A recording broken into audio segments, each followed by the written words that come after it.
Assalamualaikum warahmatullahi wabarakatuh.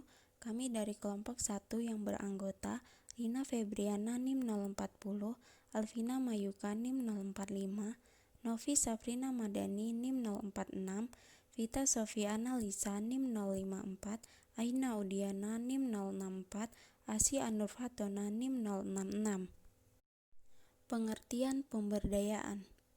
Pemberdayaan masyarakat yaitu suatu proses pembangunan yang mana masyarakat memiliki inisiatif untuk memulai proses aktivitas sosial dalam memperbaiki situasi dan kondisi pada diri sendiri. Pemberdayaan masyarakat hanya dapat terjadi jika masyarakat tersebut ikut serta dalam partisipasi. Tujuan pemberdayaan. Ada 6 tujuan dari pemberdayaan masyarakat, yaitu yang pertama, perbaikan kelembagaan. Dengan perbaikan aktivitas atau perilaku yang dilakukan, diharapkan bisa memperbaiki kelembagaan dan juga pengembangan jejaring kemitraan usaha. Yang kedua, perbaikan usaha. Perbaikan pendidikan atau semangat dalam belajar, diperbaikinya akses bisnislitas, aktivitas, dan perbaikan kelembagaan diharapkan bisa memperbaiki bisnis yang dijalankan. Yang ketiga, perbaikan pendapatan. Dengan adanya perbaikan bisnis yang dijalankan, diharapkan akan ada perbaikan penghasilan yang didapatnya dan juga pendapatan keluarga dan masyarakat. Yang keempat, perbaikan lingkungan. Perbaikan pendapatan diharapkan bisa memperbaiki lingkungan fisik dan sosial, karena kerusakan lingkungan biasanya dikarenakan adanya kemiskinan atau penghasilan yang terbatas. Yang kelima, perbaikan kehidupan. Tingkat pendapatan dan keadaan lingkungan yang membaik diinginkan biasanya memperbaiki kondisi kehidupan masing-masing keluarga masyarakat. Yang keenam, perbaikan masyarakat. Kehidupan yang lebih baik sangat terdukung jika lingkungan fisik dan sosial yang ada juga lebih baik. Hal ini diharapkan bisa terwujudnya kehidupan masyarakat yang lebih baik juga. Tahapan pemberdayaan. Tahapan persiapan. Di tahapan ini terdapat 2 tahapan yang harus dikerjakan, yaitu pertama, penyimpangan petugas, yaitu tenaga pemberdayaan masyarakat yang dapat dilakukan oleh komunitas pekerja. Dan yang kedua adalah penyiapan lapangan yang pada dasarnya diupayakan dilaksanakan dengan cara non-direktif. Tahapan pengkajian. Di tahap ini ada proses pengkajian bisa dilaksanakan dengan cara individual melalui kelompok-kelompok pada masyarakat. Dalam hal tersebut, petugas wajib berupa melakukan identifikasi masalah keperluan yang dirasakan dan juga sumber daya yang dimiliki klien. Tahapan perencanaan alternatif program atau kegiatan. Di tahapan ini, petugas yang menjadi agen perubahan secara partisipasif mencoba mengikutkan warga untuk berpikir mengenai masalah yang sedang mereka hadapi dan bagaimana cara mengatasinya. Dalam konteks ini, masyarakat diharapkan bisa berpikir apa saja alternatif program dan aktivitas yang bisa dilakukan. Tahapan pemformalisasi rencana aksi. Di tahapan ini, agen perubahan membantu setiap kelompok untuk merumuskan dan menentukan program dan kegiatan apa yang mereka akan laksanakan dalam mengatasi permasalahan yang ada.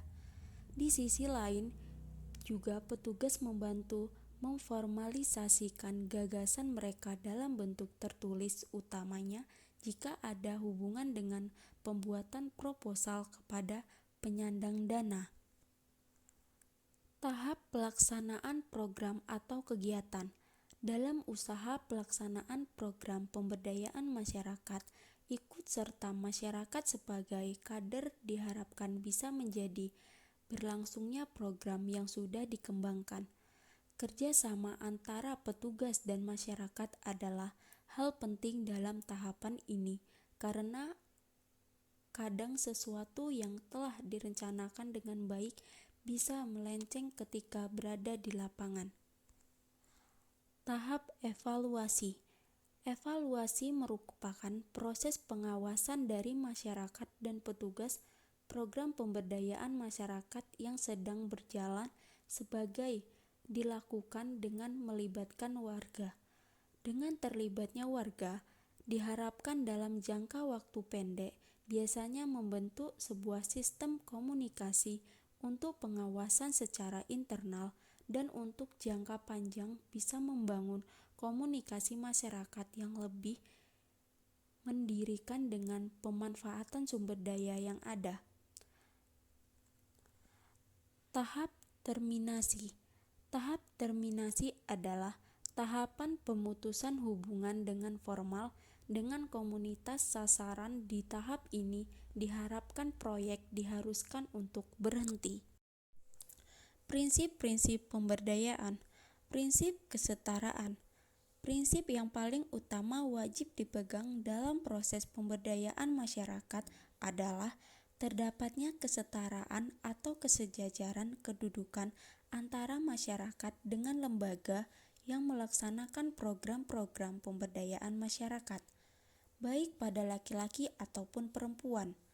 Dinamika yang dibangun adalah keterkaitan kesetaraan dengan pengembangan mekanisme dari pengetahuan, pengalaman, dan juga keahlian satu sama lainnya.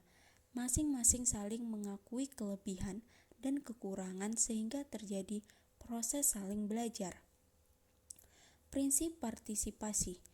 Program pemberdayaan yang bisa menstimulasi kemandirian masyarakat adalah program yang bersifat partisipasif, terencana, dilakukan, diawasi, dan dievaluasi oleh masyarakat. Tetapi, untuk sampai di tingkat tersebut membutuhkan waktu dan proses pendampingan yang mengikutsertakan pendamping yang memiliki komitmen tinggi kepada pemberdayaan masyarakat. Prinsip keswadayaan atau kemandirian. Prinsip keswadayaan adalah menghargai dan mengutamakan kemampuan masyarakat dibanding bantuan pihak lain. Konsep ini tidak memandang orang miskin sebagai objek yang tidak berkemampuan, melainkan sebagai subjek yang mempunyai kemampuan sedikit.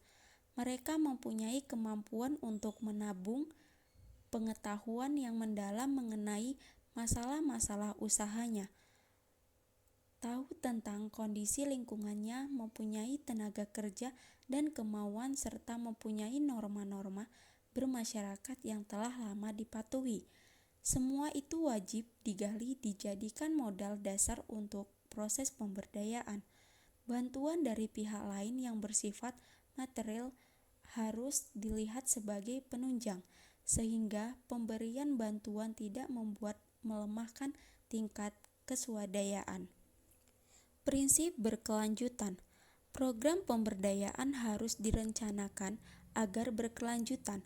Meskipun di awalnya peran pendamping lebih dominan daripada masyarakat sendiri, tetapi secara perlahan dan pasti peran pendamping akan semakin berkurang, bahkan pada akhirnya dihapus, karena masyarakat telah mampu mengelola aktivitasnya sendiri.